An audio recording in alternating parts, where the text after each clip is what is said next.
यहाँ तल केपीओलीको कान्छीहरूको हालत हेर्नु त आजका यस स्मृति सभाका अध्यक्ष वडा नम्बर 15 का वडा अध्यक्षज्यू, त्यसै गरी आज कार्यक्रममा पाल्नुभएका वडा नम्बर 16, वडा नम्बर 18 का वडा अध्यक्षज्यू, त्यसै गरी वडा सदस्यज्यूहरू, 15 का वडा सदस्यज्यूहरू, कार्यपालिका सदस्यज्यूहरू, विभागीय प्रमुख लगायत आज यो कार्यक्रम अथवा भनौँ स्मृति सभा अनि सधैँभरि त्यो बुढो त बाँचेर त बसिराख्दैन सधैँभरि हेर्नको लागि हैन। अनि मलाई एमाले मनपर्छ भनेर भनेपछि अनि मान्छेहरूले छोड्छन् त। त्यही मान्छेहरूले उतान पारेर घोकेर ठ्याक पारेर चाहिँ मागेसम्म रोडमा लिएर देखाइदियो हैन। उसले भाषण दिएको, उसले भाषण सुन्नको लागि कति धेरै मान्छे भेला भएको, ए भगवान। हेर त्यहाँनिर भएको कुकुरलाई पनि त्यहाँनिर हिँड्ने बाटो नभएर ठाउँ खाली नभएर पुरै भाषण दिने ठाउँबाटै छेउछेउबाट रोडबाटै हिँडिरहेको छ। अनि एउटा चिज के हो भनेर भन्दाखेरि बालेन्सालाई जतिसुकै स्टन गरेर देश भन्छ भनेर भने पनि बालेन्साको केही पनि हल्लाउन सक्दैन। तिमीहरूले बुझ्यौ नि यति कुरा। बालेन्साले आफ्नो पदमा आफ्नो कुर्सीमा बसेर राम्रोसँग काम गरेको छन्, काम गरेर देखाएको पनि छन्। यदि बालेन्सा जस्तो मान्छे हुनु छ र बालेन्सा जस्तो इज्जत मान सम्मान चाहिएको छ भने नि हो यसरी पार्टीको झोले भएर हिँड्नु भएन, केपीओलीको नारा लाएर हिँड्नु भएन, अनि मलाई एमाले पार्टी मनपर्छ भनेर हिँड्नु भएन कि। तिमीहरू जसरी स्टेजमा चढेर भाषण हान्छौ, भाषण दिन्छौ नि, हो त्यसरी बालेन्साले कहिले पनि भाषण हान्दैन। अनि ऊ भनेको एउटा सच्चा देशप्रेमी मान्छे पनि हो हैन। उसले आफ्नो देशलाई माया गर्छ,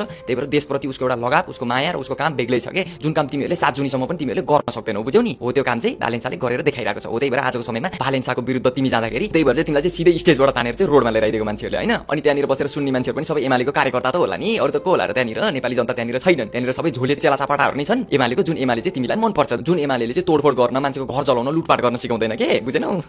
तर 18-19 वर्षसम्म तिमीलाई चाहिँ जुन एमाले मनपर्छ, तिम्रो चाहिँ जुन तिम्रो जिजिबाउ छ, जसको चाहिँ तिमी आज नारा लाएर हिँडेछौ, हो त्यो मान्छेहरूले चाहिँ हिजोको दिनमा 18-19 वर्षसम्म सत्ता चलाएर देशभरि भ्रष्टाचार मचाएर देशभरि बेरोजगारी बाहेक अरु केही पनि छैन। आजको समयमा देशको युवाहरू आफ्नो देश छोडेर अर्काको देशमा गएर श्रम गर्न परेको छ, दुःख गर्न परेको छ। अनि त्यही श्रम गरेर दुःख गरेर पठाएको पैसाले चाहिँ अहिलेको समयमा सरकार चलिरहेको छ। अनि त्यही सरकारले त्यही पैसा प्रयोग गरेर चाहिँ अहिलेको समयमा त्यही सर्वसाधारणमाथि दमन र शासन फैलाइरहेको छ हैन। अनि यति सबै कुराहरू आफ्नो आँखाले देख्दा पनि अनि एउटा मान्छेले चाहिँ स्टेजमा आएर चाहिँ मलाई चाहिँ त्यही मान्छे मनपर्छ, मलाई चाहिँ त्यही पार्टी मनपर्छ, अनि त्यो पार्टीले चाहिँ हामीलाई चाहिँ लुटपाट गर्न सिकाउँदैन, मान्छे मार्न सिकाउँदैन, आगो लागि गर्न सिकाउँदैन भनेर चाहिँ त्यो मान्छेले भनिरहेको छ के। जुन मान्छेलाई चाहिँ मान्छेहरूले विश्वास गरेर चाहिँ हिजोको दिनमा चाहिँ नेपालको चेलीबेटी हो हैन, एउटा छोरी मान्छे पनि एउटा ठुलो पदमा चाहिँ हुनुपर्छ भनेर चाहिँ मान्छेहरूले भोट दिएर चाहिँ राखेर चाहिँ बालेन्सालाई चाहिँ साथ सहयोग दिएर चाहिँ हाम्रो देशलाई अघि बढाउँछ भनेर विश्वास गरेर अगाडि बढाएको हो त्यो मान्छेले आजको दिनमा आएर आफ्नो चाहिँ औकात देखायो के। मेरो चाहिँ औकात कहाँ हो र म चाहिँ कस्तो मान्छे हो भन्ने कुरा उसले देखायो के आज आएर। तिमीहरूले बालेन्साको जति खुट्टा तान्छौ नि तिमीहरू त्यति नै तल झर्छौ कि, किन भनेर भन्दाखेरि बालेन्सालाई त्यो स्थानमा नि मान्छेहरूले उचालेर राखेको हो के। बालेन्सा तल झर्नको लागि मान्छेहरूले बालेन्साको हात छोड्नुपर्छ, त्यो कुरा हुनेवाला छैन र त्यो कुरा हुन पनि सक्दैन। किन भन्दाखेरि बालेन्साले जनताको लागि, जनताको हितको लागि काम गरेको छन्, काठमाडौँलाई राम्रो बनाएको छन्, आफ्नो पद प्रतिको चाहिँ दायित्व र कर्तव्य के हो र मैले के गर्नुपर्छ र कसरी गर्नुपर्छ भन्ने कुरा, त्यो कुरा चाहिँ एकदम राम्रोसँग गरेर देखाएको छन्। जुन चिज चाहिँ तिम्रो बाउ जिजिबाउहरूले चाहिँ 18-19 वर्षसम्म चाहिँ स्टेजमा चढेर उखान टुक्का मात्र हानेर मान्छेहरूको आँखामा पट्टी बानेर चाहिँ जुन चिज गरेनन् नि, हो त्यो चिज बालेन्साले 3-4 वर्षमा आएर गरेर देखाइदिसके के। अनि जुन चिज चाहिँ उनीहरूले गर्न नसकेपछि चाहिँ अनि बालेन्साको पछाडि चाहिँ आजको समयमा चाहिँ हात धोएर परिरहेको छौ। अनि त्यसमा मान्छेहरूले विश्वास गरेर तिमीलाई चाहिँ त्यही बालेन्साको साथ दिनलाई चाहिँ तिमीले अगाडि बढाएको, तिमीले आजको समयमा त्यही बालेन्सालाई लात हान्ने काम गरिरहेको छौ। हो त्यही भएर चाहिँ आजको समयमा तिम्रो चाहिँ हालत यस्तो भयो के। अझै पनि केही पनि बिग्रेको छैन। हो त्यो पार्टी भनेर एमालेको नारा लाउन छोड, अनि जनताको लागि काम गर, अनि आफ्नो पद प्रतिको दायित्व र कर्तव्य चाहिँ राम्रोसँग निभाएर काम गरेर देखाऊ। अझै पनि केही पनि बिग्रेको छैन। मान्छेहरूले फेरि पनि चुनावमा तिमीलाई भोट दिएर चाहिँ जिताउन सक्छ। यदि तिम्रो चाहिँ पारा यस्तै हो, तिमी चाहिँ बालेनको यसरी नै पछि